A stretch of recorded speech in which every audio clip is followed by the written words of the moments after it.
नारी सशक्त भारत अशी मूळ संकल्पना घेऊन आज नारी शक्ती विधेयक आमचे देशाचे पंतप्रधान नरेंद्रजी मोदी साहेब यांनी संसदेमध्ये हा विधेयक मंजूर करून घेतलेला आहे। आणि आपल्या सगळ्यांनाच माहिती आहे की पंतप्रधान जे आहे ते अतिशय दूरदृष्टी ठेवून काम करत असतात आणि आज हा विधेयक मंजूर झालेला आहे। तो विधेयक म्हणजेच महिलांना राज्यसभेमध्ये आणि विधानसभेमध्ये 33% आरक्षण। म्हणजे आपण जर विचार केला तर एक महिला चांगल्या उत्तम प्रकारे घर सांभाळू शकते ही गोष्टीची जाण ठेवूनच आज मोदीजींनी हा विधेयक आपल्या सर्वांच्या अनुमतीने हा विधेयक मंजूर झालेला आहे।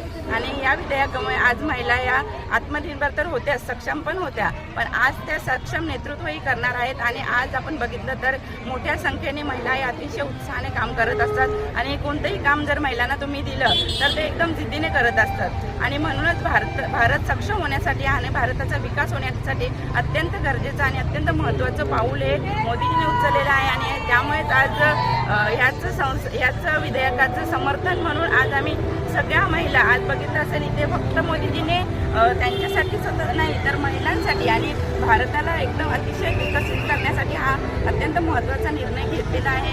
आणि या समर्थनाच आज आम्ही या ठिकाणी मोठ्या जल्लोषाने आणि उत्साहाने ही सर्व महिलांसोबत पदयात्रा आम्ही रॅली या ठिकाणी काढण्यात आलेली आहे। आणि खरंच मोदीजींचं आमच्या सगळ्यांच्या